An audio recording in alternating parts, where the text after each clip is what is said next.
ওয়ালাইকুম রহমতুল্লাহ। প্রিয় দর্শক, কেমন আছেন? আশা করি ভালো আছেন। প্রিয় দর্শক, এস আলমের সময় নিয়োগ পাওয়া কর্মীদের নিয়ে কি ভাবছে ইসলামী ব্যাংক, চলুন সানাউল্লাহ সাকিবের রিপোর্টের মাধ্যমে আমরা জেনে নিই প্রতিবেদনের প্রথম আলোর।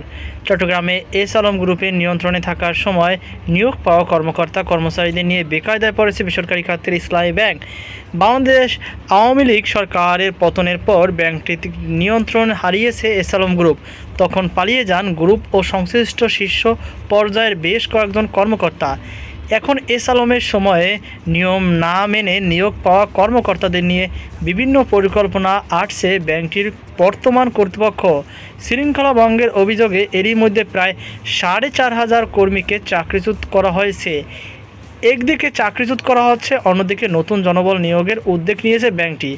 এস আলমের নিয়ন্ত্রণে থাকার সময় ইসলামী ব্যাংক থেকে নামে বেনামে প্রতিষ্ঠানটি ৮০,০০০ কোটি টাকা তুলে নেয়। এসব ঋণের সবই এখন খেলাপি হয়ে পড়েছে। ফলে ব্যাংকটির প্রায় অর্ধেক ঋণেই এখনও খেলাপিতেই পরিণত হয়েছে। বিপুল ঋণ খেলাপির কারণে ব্যাংক মূলধনে ঘাটতিতে পড়েছে। গত জুন শেষে ব্যাংকটির মূলধনে ঘাটতি বেড়ে দাঁড়ায় ১৮,৫০৪ কোটি টাকা। কত কর্মী নিয়োগ দিয়েছে এস আলম? ২০১৭ সালের ৫ই জানুয়ারি ইসলামী ব্যাংকের দখল নেয় এস আলম গ্রুপ। ব্যাংকটির মানব সম্পদ বিভাগের তথ্য অনুযায়ী তখন ব্যাংকটির কর্মীর সংখ্যা ছিল ১৩,৫১৫ জন। ২০২৪ সালে ব্যাংকটি নিয়ন্ত্রণে হারানোর সময় কর্মীর সংখ্যা ছিল ২১,৭০৬ জন। এই সময়ের মধ্যে ২,০০০ মতো কর্মী নিয়মিত অবসরে যান। সেই হিসাবে দেখা যায় এস আলম গ্রুপের নিয়ন্ত্রণে যাওয়ার পরও ব্যাংকটিতে প্রায় ১০,৮৩৪ কর্মী নিয়োগ দেওয়া হয়। কোনো ধরনের নিয়োগ পরীক্ষা ছাড়াই এসব কর্মী নিয়োগ দেওয়া হয়েছিল। এস আলমের সময় নিয়োগ পাওয়া কর্মীদের মধ্যে শুধু চট্টগ্রাম জেলারই কর্মীর সংখ্যা ছিল ৭,২২৪ জন। চট্টগ্রামের ৭,০০০-এর বেশি কর্মীর মধ্যে আবার এস আলম গ্রুপের চেয়ারম্যান সাইফুল আলমের নিজ উপজেলায় পটিয়ার বাসিন্দা ৪,৫২৪ জন। কোনো ধরনের নিয়ম নীতি ছাড়াই নিয়োগ পাওয়া কর্মীদের নিয়েই এখন বেকায়দায় রয়েছে ব্যাংকটি।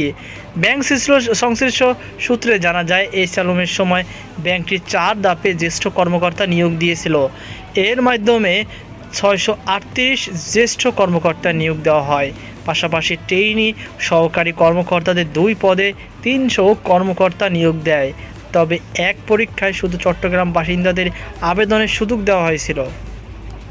ব্যাংকটি এখন কি ভাবছে? গত বছরের আগস্টে অন্তর্বর্তীকালীন সরকার দায়িত্ব নেওয়ার পর ইসলামী ব্যাংকের পরিষদ পুনর্গঠন করা হয়। নতুন পরিচালনা পরিষদ একাধিক নিরীক্ষা প্রতিষ্ঠান নিয়ে ব্যাংকটির ঋণ, বিনিয়োগ ও জনবল পরীক্ষা করে।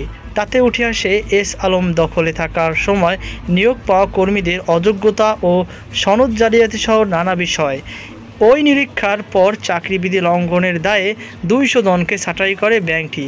কোনো রকম নিয়োগ বিজ্ঞপ্তি ও পরীক্ষা ছাড়াই চাকরি পাওয়া কর্মীদের মধ্যে ৫,৩৮৫ জনের যোগ্যতা মূল্যায়ন পরীক্ষার উদ্যোগ নেয় ব্যাংকটির পুনর্গঠিত পরিষদ ও ব্যবস্থাপনা কর্তৃপক্ষ। সেই পরীক্ষায় ৪,৯৫৩ জন অংশ নেননি। তাই তাদের বিশেষ ভারপ্রাপ্ত কর্মকর্তা ও ওএইচডি করে ব্যাংকটি।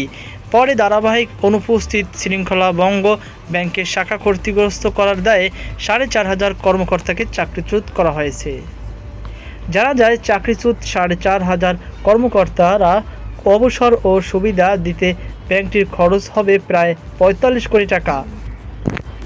এদিকে পরীক্ষায় অংশ না নেওয়া কর্মীদের মধ্যে ৭০০ কর্মকর্তা এরই মধ্যে বিভিন্ন কারণ দেখিয়ে পরীক্ষায় অংশ নেওয়ার আগ্রহ দেখিয়ে ব্যাংকে আবেদন করেছেন, যাদের আবারও পরীক্ষার বসার সুযোগ দেওয়ার কথা ভাবছে ব্যাংকটি। জানা গেছে ৮,০০০ কর্মীর মধ্যে অন্যরা নিম্ন পদে নিয়োগ পাওয়া, এজন্য তাদের মৌখিক পরীক্ষার মাধ্যমে নিয়ম করার পরিকল্পনা করেছে ব্যাংকটি। এসব বিষয়ে ইসলামী ব্যাংকের অতিরিক্ত ব্যবস্থাপনা পরিচালক এমডি এম কামাল উদ্দিন জসিম প্রথম আলোকে বলেন, ২০১৭ সাল থেকে ২০২৪ সালের মধ্যে যেসব নিয়োগ হয়েছে তা প্রক্রিয়া মেনে নেয়নি। বেশিরভাগ ক্ষেত্রেই কোনো নিয়োগ বিজ্ঞপ্তি ছাড়াই নিয়োগ দেওয়া হয়েছে। আবার বিজ্ঞপ্তি দেওয়া হলেও অনেক পরীক্ষা স্বচ্ছ হয়নি। তাই অবৈধ প্রক্রিয়ায় নিয়োগ পাওয়া কর্মকর্তারা পরীক্ষার মাধ্যমে নিয়মিত হয়ে ব্যাংকে থাকবেন। এমনটা আমরা চেয়েছিলাম, কিন্তু বেশিরভাগ কর্মী পরীক্ষা অংশ নেননি। পাশাপাশি তারা শৃঙ্খলার মাধ্যমে ব্যাংকের ক্ষতি করার চেষ্টা করে যাচ্ছেন, তাই বাধ্য হয়ে তাদের চাকরিচ্যুত করা হয়েছে। কামালউদ্দিন আরও জানান, যারা পরীক্ষা দেওয়ার জন্য নতুন করে আবেদন করেছেন তাদের বিষয়টি ইতিবাচকভাবে দেখা হচ্ছে। তো প্রিয় দর্শক, এই ছিল আমার সর্বশেষ আপডেট। সকল আল্লাহ হাফেজ।